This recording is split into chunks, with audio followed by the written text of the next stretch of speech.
ANR all in one ఛానల్కి స్వాగతం. ఈరోజు ఈ వీడియోలో కొత్త ఓటర్ ఐడి కోసం ఏ విధముగా దరఖాస్తు చేసుకోవాలో తెలుసుకుందాం. అయితే మీ యొక్క కొత్త ఓటును దరఖాస్తు చేసుకునే ముందు మీకు ఏ అర్హతలు ఉండాలో తెలుసుకుందాం. ఒకటవది భారత పౌరుడై ఉండాలి. రెండవది కనీసం 18 సంవత్సరాలు పూర్తి అయి ఉండాలి. మూడవది మీరు నివసిస్తున్న ప్రాంతంలో సాధారణ నివాసిగా ఉండాలి. నాలుగవది ఇప్పటికే మరో చోటు ఓటర్గా నమోదై ఉండకూడదు. అయితే కొత్త ఓటును దరఖాస్తు చేసుకున్నట్టుకు అవసరమైన డాక్యుమెంట్స్ ఏమేమి ఉండాలి?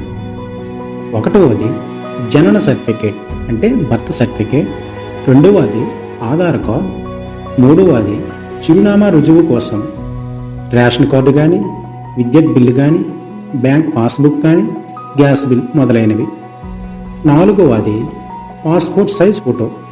వీటితో పాటుగా మీ యొక్క ఫోన్ నెంబర్ మరియు మీ తల్లిదండ్రులు లేదా సంరక్షకుల యొక్క ఓటర్ ఐడి కార్డ్ నెంబర్ అనేది ఉండాలి. అయితే ఇప్పుడు కొత్త ఓటు కోసం ఎలా దరఖాస్తు చేసుకోవాలి? ఒకటవది మీ పంచాయతీ పరిధిలో ఉన్న BLO బూత్ లెవెల్ ఆఫీసర్ గారికి పూరించిన ఫామ్ 6ను సమర్పించి, రెండవది మీకు దగ్గరలో ఉన్న మీ సేవా కేంద్రానికి వెళ్ళి పూరించిన ఫామ్ 6ను సమర్పించి కానీ, మూడవది మీ స్మార్ట్ ఫోన్ ద్వారానే దరఖాస్తు చేసుకోవచ్చు. అయితే మన స్మార్ట్ ఫోన్ ఉపయోగించి ఏ విధంగా దరఖాస్తు చేసుకోవాలో తెలుసుకుందాం. ముందుగా మీ స్మార్ట్ ఫోన్లోని గూగుల్ బ్రౌజర్ని ఓపెన్ చేయాలి. తరువాత గూగుల్ సెర్చ్ బార్లో న్యూ ఓటర్ రిజిస్ట్రేషన్ అని టైప్ చేయాలి. మీకు ఈ విధంగా హోమ్ పేజ్ అనేది కనిపిస్తుంది. ఇక్కడ ఓటర్ ఎలక్షన్ కమిషన్పై క్లిక్ చేయాలి. తరువాత మీకు ఈ విధంగా చూపిస్తుంది. ఇక్కడ మీరు గమనించవలసింది ఏమిటంటే, మీకు ఇప్పటి వరకు లాగిన్ లేదు కాబట్టి ముందుగా సైన్ అప్ అవ్వాలి. దాని కొరకు సైన్ అప్ బటన్పై క్లిక్ చేయాలి. ఆ తర్వాత ఈ విధముగా చూపిస్తుంది. ఇక్కడే మీ యొక్క మొబైల్ నెంబర్ ఎంటర్ చేయాలి. దానితో పాటు మీకు ఈమెయిల్ ఐడి ఉంటే దానిని కూడా ఎంటర్ చేసిన తర్వాత క్యాప్చా కొట్టిన తర్వాత కంటిన్యూ బటన్పై క్లిక్ చేయాలి. ఇక్కడ మీ రిజిస్టర్డ్ మొబైల్కి 6 అంకెల ఓటీపీ అనేది వస్తుంది. ఆ ఓటీపీని ఎంటర్ చేసి రిజిస్టర్ అవ్వాలి. రిజిస్టర్ అయ్యాక లాగిన్పై క్లిక్ చేసి మీ మొబైల్ నెంబర్ను మరలా ఎంటర్ చేయాలి. తర్వాత క్యాప్చా అనేది ఎంటర్ చేసి రిక్వెస్ట్ ఓటీపీపై క్లిక్ చేయాలి. ఇక్కడ మరలా మీ యొక్క మొబైల్ నెంబర్కు 6 డిజిట్ల ఓటీపీ వస్తుంది. దానిని ఎంటర్ చేసి వెరిఫై అండ్ లాగిన్ కొట్టాలి. ఆ తర్వాత ఈ విధముగా మీకు హోమ్ పేజ్ అనేది కనిపిస్తుంది. ఇక్కడ న్యూ ఓటర్ రిజిస్ట్రేషన్ దగ్గరగా ఉన్న ఫిల్ ఫామ్ 6పై క్లిక్ చేయాలి. ఆ తర్వాత పేజ్ అనేది ఈ విధంగా కనిపిస్తుంది. ఇక్కడ రైట్ సైడ్లో మీరు చూసినట్లయితే మీకు నచ్చినటువంటి లాంగ్వేజ్ అంటే భాషను సెలెక్ట్ చేసుకోవచ్చు. తరువాత లెఫ్ట్ సైడ్లో ఫామ్ పార్టికులర్స్ దగ్గర వెళితే అక్కడ A నుంచి L వరకు వరుసగా కొన్ని సెక్షన్స్ ఉంటాయి. ముందుగా సెక్షన్ Aని సెలెక్ట్ చేస్తే అక్కడ select state and district and assembly and parliamentary constituency అనేవి ఉంటాయి.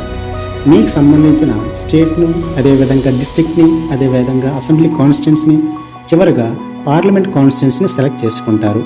తరువాత సెక్షన్ B పర్సనల్ డీటెయిల్స్. ఇక్కడ మీ పేరు, అదేవిధంగా మీ ఇంటి పేరు ఎంటర్ చేయడంతో పాటు ఇక్కడ పాస్పోర్ట్ సైజ్ ఫోటోని అప్లోడ్ చేయాలి. అది కూడా JPG ఫార్మేట్ లేదా PNG ఫార్మేట్లో ఉంటూ 2 MB కన్నా తక్కువగా ఉండాలి. తరువాత సెక్షన్ C పేరు, అదేవిధంగా సర్నేమ్ మీ యొక్క రిలేటివ్స్ని ఎంటర్ చేయాలి. ముందుగా రిలేటివ్ మీకు ఏమవుతారో సెలెక్ట్ చేసుకొని ఆ రిలేటివ్ నేమ్ని ఎంటర్ చేయాలి. తరువాత సెక్షన్ D కాంటాక్ట్ డీటెయిల్స్. ఇక్కడ మీకు సొంతగా ఫోన్ ఉంది కాబట్టి మీ యొక్క సొంత ఫోన్ నెంబర్ అనేది ఇస్తాం, లేదంటే మీ యొక్క రిలేటివ్ ఫోన్ నెంబర్ అనేది ఇవ్వవచ్చు. వాటితో పాటుగా మీకు ఈమెయిల్ ఐడి ఉంటే ఈమెయిల్ ఐడిని కూడా ఎంటర్ చేయాలి.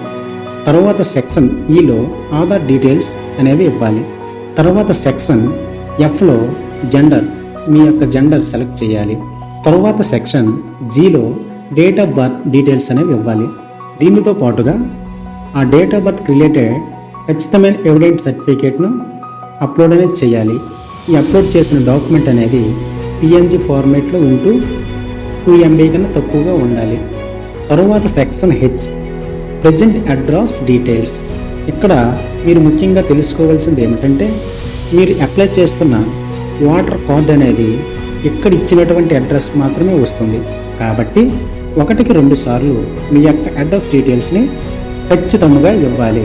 దానితో పాటుగా సైన్ చేసి ఏదైతే మీరు అడ్రస్ ప్రూఫ్ అనేది ఇచ్చారో దానికి డిలీటెడ్ డాక్యుమెంట్ని 2 MB కన్నా తక్కువగా ఉంటూ జేపీజీ లేదా పిఎన్జీ ఫార్మేట్లో ఉండే డాక్యుమెంట్ని అప్లోడ్ చేయాలి. తరువాత section I category of disability. ఒకవేళ మీకు ఎటువంటి అంగవైకల్యం కానీ ఉన్నట్లయితే అది ఏ కేటగిరీ, ఎంత పర్సెంటేజ్ అనే వాటి వివరాలు ఇందులో పొందుపరచాలి. తరువాత సెక్షన్ జే. ఇక్కడ మీ యొక్క తల్లిదండ్రులు పేరుతో పాటు వాళ్ళు మీకు ఏమవుతారు, వాళ్ళ యొక్క వాటర్ ఎపిక్ నెంబర్ని ఎంటర్ చేయాలి. తరువాత సెక్షన్ కే డిక్లరేషన్. ఇక్కడ మీరు పుట్టిన విలేజ్, స్టేట్, డిస్ట్రిక్ట్ సెలెక్ట్ చేసుకున్న తరువాత ఎప్పటి నుంచి ఉంటున్నారో మంత్, ఇయర్ అనేది వివరాలు ఇవ్వాలి. ఏజ్ ప్రూఫ్ కోసం ఏ డాక్యుమెంట్ ఇచ్చారో ఆ డాక్యుమెంట్ నేము, చివరగా ప్లేస్ని ఎంటర్ చేయాలి. తరువాత సెక్షన్ ఎల్ క్యాప్చా ఎంటర్ చేసి ప్రివ్యూ అండ్ సబ్మిట్ బటన్పై క్లిక్ చేయాలి. తరువాత సబ్మిషన్ అయిన తర్వాత న్యూ వాటర్ రిజిస్ట్రేషన్లోకి ఫీల్డ్ డిక్లరేషన్ ఫామ్ ఓపెన్ చేయాలి. అయితే ఇక్కడ మీకు ముఖ్యమైన విషయం చెప్పాలి. అది ఏమిటంటే SIR స్పెషల్ ఇంటెన్సివ్ రివిజన్. మన భారతదేశంలో SIR 2002లో ఒకసారి, మరల 2026లో జరిగింది. దీని ముఖ్య ఉద్దేశం ఏమిటంటే వాటర్ల జాబితాల నుంచి విదేశీ చొరబాటుదారులను తొలగించడమే. కాబట్టి ఈ డిక్లరేషన్ ఫామ్ రైట్ సైడ్లో మీ తల్లిదండ్రుల డీటెయిల్స్ ఎంటర్ చేసి సబ్మిట్ చేయాలి. ఇక్కడతో మీ కొత్త ఓటు దరఖాస్తు ప్రక్రియ అనేది పూర్తవుతుంది. ఈ వీడియో నచ్చినట్లయితే లైక్ చేయండి, షేర్ చేయండి. మరలా ఇలాంటి వీడియోల కోసం మా ఛానల్ను సబ్స్క్రైబ్ చేసుకోండి. Thank you for watching. జై హింద్.